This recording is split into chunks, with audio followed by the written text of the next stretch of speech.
Alright, continuing our build up towards Batman v Superman, we're going to finish off the Dark Knight trilogy. And we're going to be reviewing The Dark Knight Rises. Just a review of Batman Begins, 7 to 7.5, depending on what kind of mood I'm in. The Dark Knight, 9.5. Now let's get to The Dark Knight Rises. I have a bit of a story to tell. It is a cautionary story about the state of mind that you bring into a film, and that's why from now on, whenever I go into film, whether I think it's going to be good, or I think it's going to be bad, I go in with a clean slate. I think, okay, I'm just going to let this movie give me the experience. You're dropping all expectations at the door, all hype, anything that I have, preconceived connotations going into this film, I leave them at the door. I sit down and I let the film take me on its journey. If it's good, it's good. If it's bad, it's bad. And the reason I started doing this is because of The Dark Knight Rises. Riding the Dark Knight hype, going into this film, we had to build up for so long. The trailers for this, we're like, oh yeah, yes, this is going to be so great. It's the sequel we've been waiting for because The Dark Knight was so fucking awesome.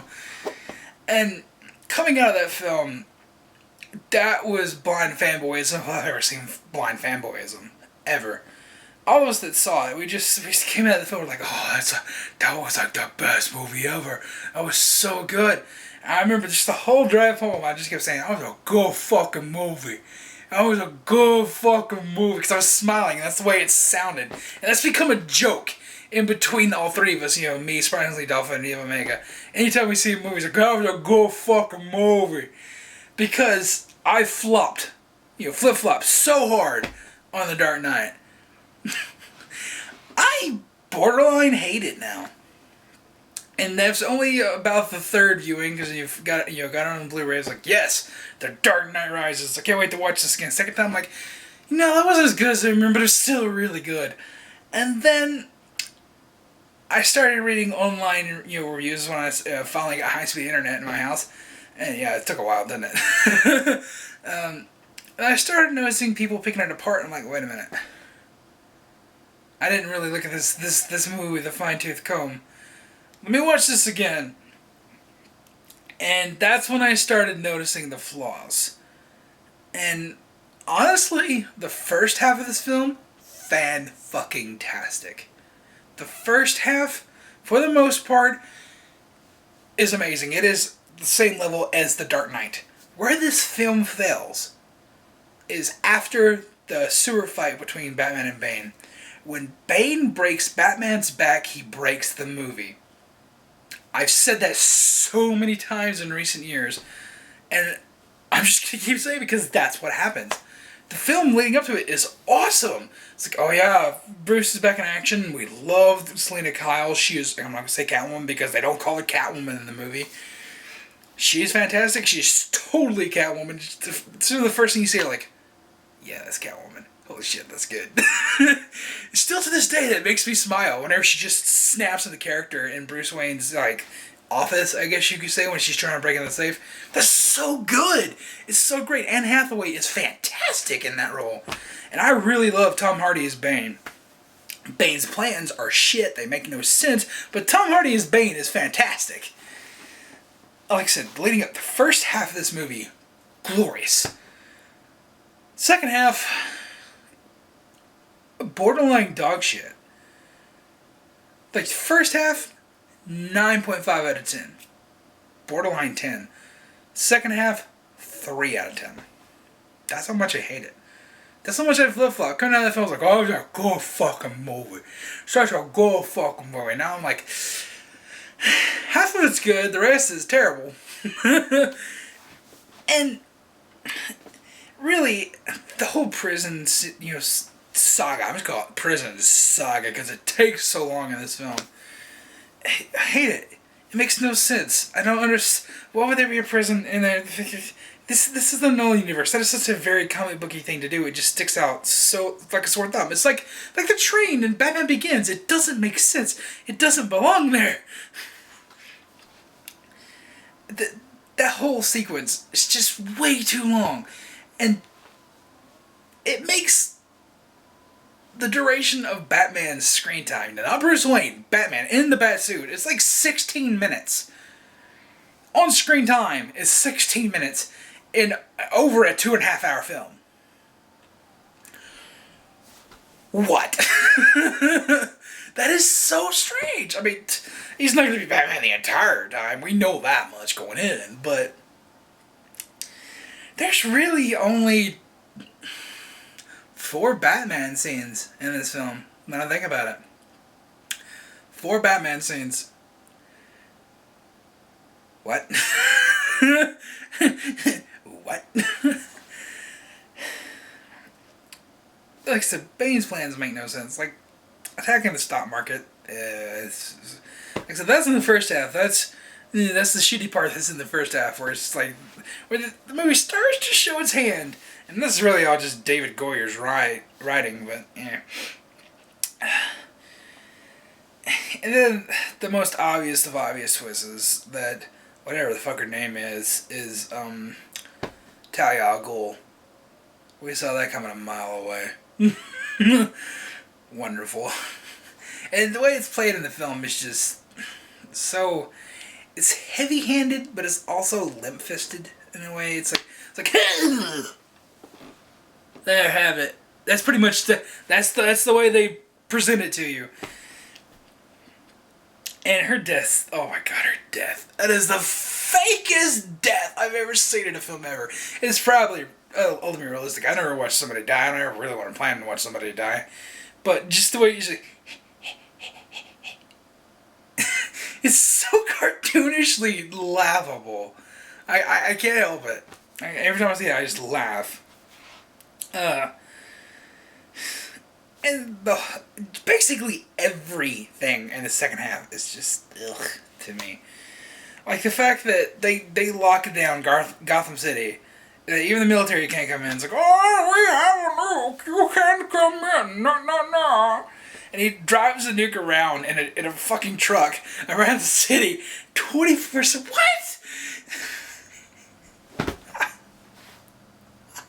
What? Why? I don't understand. This is the Nolan movies, not a fucking Burton film. Like, that would fit in the Burton universe.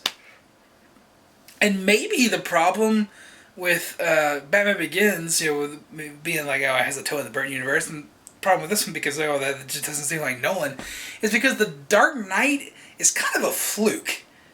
It's like Nolan played his hand way too much, cranked his own, ideologies up too much, and then he tried to bring it more into the Batman universe. Like, yeah, well, this is more homage to what the Batman films used to be. It's kind of what the Batman, what people grew up on, with the Burton films and stuff like that.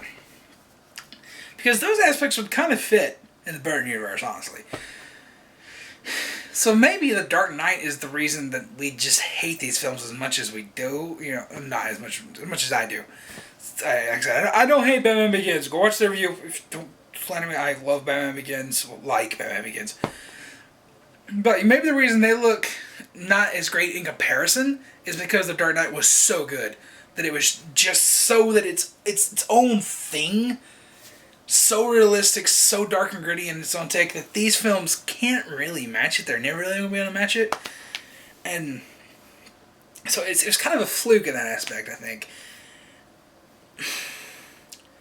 I don't know. It's like the whole trilogy, if it's weird. It doesn't mesh as well as most trilogies do. Star Wars trilogy, they all feel very similar. The Indiana Jones trilogy, or the original trilogy, all mesh together very well. Even the Matrix trilogies, they mesh together well. The last two were shit, but they mesh together well. Only the first half of The Dark Knight Rises meshes with The Dark Knight really well. And again, Batman Begins feels more comic booky than the first half of The Dark Knight Rises and The Dark Knight.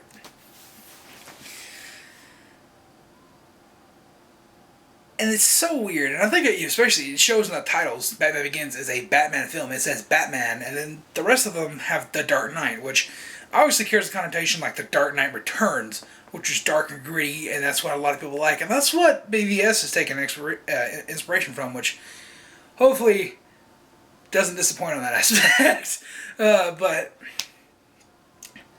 I don't know. This is a weird conversation to have about The Dark Knight Rises, and I'm about to watch it as soon as I get done filming the Man of Steel. I'm going to watch it again because I haven't watched it in like 3 years. I've tried to watch it in that time span, but I always just stop. I'm like, I don't know, what am I doing? Why am I doing this myself? I don't want to watch this. So I'm going to make myself watch it again because I just got done watching 300. I'm prepping myself because tomorrow, me and the Sparkly Dolphin and Evil Mecha are going to be watching Man of Steel. I love Man of Steel. Spoiler for that review. But Sparkly Dolphin has never seen it. Evil Mecha hasn't seen it in a couple years. So they're going to get a refresher. I'm going to get a refresher. Oh, he's going to get... Sparkly Dolphin's going to learn for the first time how good it is. But, yeah. I'm rambling a lot here. It's going on 11 minutes, what is 11 minutes, but still, I don't like the second half of The Dark Knight Rises, and I can't stress that enough. One of these days, I'll put it more a cohesive video. I'll take notes, and I'll pinpoint exactly what I don't like about it, why I don't like it, that kind of stuff. This is just me spitballing, from my memory. But the thing that really seals the deal for me is that it negates its own ending, in a way. It also left it open for more, but we know we're not going to get more. I wish there was just more of a cohesive conclusion to this trilogy.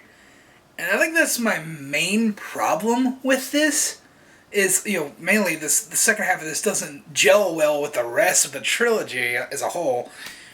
And the ending isn't as conclusive as the rest of one. If Batman had died, that would have been awesome.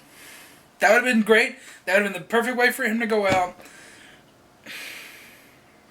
But the fact that they left it open, like, oh yeah, him and Selena Kyle are just in that one little restaurant that Alfred talked about. Oh, don't get me started on Alfred in this movie. It's like he barely has a presence, and he's just like, you're doing something I don't like. I'm gonna run away. What? No. Why? Alfred wouldn't do that. He would stick by Bruce no matter what, okay? So fucking stupid. So fucking stupid. I remember the ending, though. I was borderline tears when I first saw it. Like, oh man, he's flying with Nuke. Oh no, they're gonna do it. They're gonna kill Batman. Oh my god. This is... No. No. I was so sad and happy at the same time. Like, this is the perfect ending to this trilogy. This is amazing. And then they just negate it. They have this whole, 10-minute emotional saga. Yeah, it was like, oh, this person said about him dying. Oh, Gordon knew that he was Bruce Wayne. Oh, right before he died. That is so sad. And then you see Alfred at this fucking tombstone. Oh, God, it's so sad. And then he's not dead. I mean, people say, oh, that was just a dream. That was Alfred's, imagination. I don't think so. There's no way. That was deliberate. That say, oh yeah, he's still alive. And I guess going a little rant here. I mean, this is still notwithstanding. I don't know how well Ben Affleck is as Batman. Who knows? He could be the best Batman ever, and I could be eating crow on my words here. But I kind of wish that they had kept Bale in Batman v Superman. Because Man of Steel really does fit perfectly into the Dark Knight universe, in my opinion. And to do the Dark Knight Returns style story that they're doing, I would love to see that with Bale's Batman. I would. Because it's essentially what happens. He retired, he's gone, he's been away for a while, and then he's older, he's frail, he's broken legs, he's just ready to give up. There's no way this guy could beat Superman, but then eventually he does. I don't know, Batman Superman, I don't know if he beats him or not, but the comic, that's what he does. And just to see Bale come back in that role, it's like, oh god, this guy just destroyed half of Metropolis, what the fuck am I gonna do? But I gotta stop this guy. There's only one person that can do this, and that is Batman. I gotta put back on the cow. Just imagine that, if it was Bale. Come on. That would be awesome. But no, Christopher Nolan's like, yeah, you're not going to touch my trilogy. My trilogy is my trilogy. Warner Brother, you must respect that or I'm never going to work with you again. Alright, Christopher Nolan, I guess we're going to have to recast Batman. Whatever.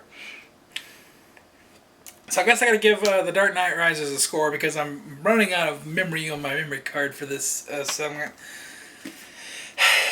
like I said, refresher. Batman Begins 7.5 on a good day. The Dark Knight 9.5 easy. The last 20 minutes unnecessary. The Dark Knight Rises. Overall, I would give it a 5 out of 10. Because that second half, it's literally half good. the first half, borderline 10 out of 10. The second half, I don't like. It's like a 3 out of 10 to me. I don't like the second half. Like when Bane breaks Batman's back, he breaks the movie. And that's unfortunate. Like I said, I'm about to watch it here again in a second, so maybe my opinion will change and I'll shoot a whole different segment here. Who knows? Probably not. Anyways, I've been a bit of Click for entertainment. If you have any questions, comments, concerns, leave them in the comments down below. Let me know what you think about The Dark Knight Rises. You probably either strongly agree with me or strongly disagree with me. So, I want to hear your thoughts. Be nice. Be constructive. Like I said, if you really like it, tell me why you really like it. And I'll see you in the next video.